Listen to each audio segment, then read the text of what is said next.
My name is Denyse. I'm a Kinyarwanda teacher and translator. I work for 10 years now, and I do translation in French, English, and Kinyarwanda.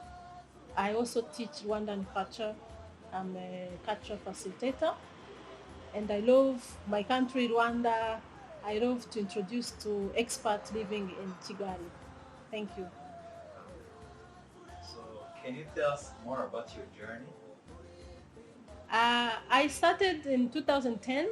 I was a translator, interpreter, and how I started this job, I was working with my client, and while we are going to the field, most of the time they ask me some words in Kinyarwanda, and I keep explaining how to say good morning, how to say thank you, how to say welcome, those kind of easy words in Kinyarwanda. Then most of my clients, they ask me like, how can we take Kinyarwanda classes? How can we learn this beautiful language? Then I started teaching people after my work. After work in evening, I was meeting my clients in cafe, in their offices. That's how I started. Then 5 years ago, I started to do this as a full-time job. I'm a full-time teacher and translator.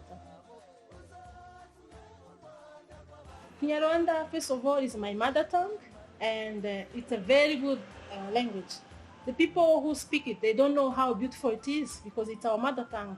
But many people who try to learn one word or three words in Kinyarwanda, they say it's like a song. The way it is, because it's a tonal language, it sounds like a song. So that makes me feel very proud about my language, and because I like my country, my culture, my people, so I'm just proud to market my language and teach it to many people who want to learn it. So, what are the challenges or the lows you have experienced in your journey? Not many challenges, but of course there's a few challenges. Any job. Uh, One of the challenge is to get materials, because when I started 10 years ago, there were few materials. There were few books in Kinyarwanda, like for like reading books. Like most of people say, like African culture, it's like a very spoken language. It's languages. I mean, like most of the African languages in Africa, they are very spoken more than written. So it was hard to get materials. But in 2015, that's when I started to make my own materials. And now I'm very happy that I have 4 books already completed in Kinyarwanda, and I'm writing kids' storybooks. So that's only my challenge, to get materials and to get things to use, like to also be online, for example, to teach people wherever they are, they can take the Kinyarwanda classes. So I'm already overcoming my challenges. I'm so happy. It's a very joyful job. I can see it's very interesting how to, like, when you meet people from different background, different cultures, how you learn from their cultures. Because when people come to study your language or your culture, they also tell about their stories and their cultures and their languages. And I'm learning. I'm not only teaching this language, I'm also learning. I've been learning from different languages. I feel like I've traveling the whole world, and I don't really travel, but I feel like I know many countries and many cultures in the whole world. So it's a very beautiful job, and I like it. Thank you. Yes, many people who start to learn this language, they say, this is a very difficult language. I think also some Rwandese also, they say it's a difficult language. But seriously, it's not difficult as we can think, because any language, when you start to learn it, it's difficult. For example, I've been learning English and French since I was a child, but still I make mistakes, and I still learn. I'm still relearning for sure. So it's a very big journey to learn a language. It's not something you can learn for 1 year, 2 years. You have to live with it for your whole life if you really want to master a language.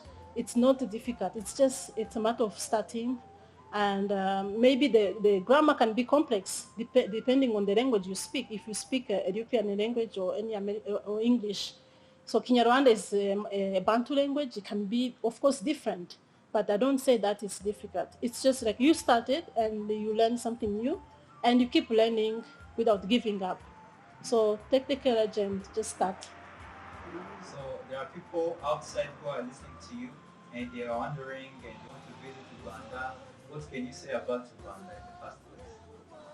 Rwanda, a land of thousand hills.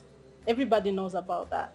It's a beautiful country with many, many hills and clean city. Kigali is the cleanest city I think I can say in Africa. Many people say that. It's clean, it's safe. Rwanda, and also welcome people. As many of my students, they say Rwandese, they are very, very good people. They are humble. They are very social. They are welcoming people. They're warm. So I feel like really like we have a beautiful culture, and the country is so clean, so beautiful. The landscape, it's so nice. So everybody loves it. Rwandan culture, among the African cultures, it's a very good culture. Uh, Depending on the people, how people are very social and warm and welcoming, as I say.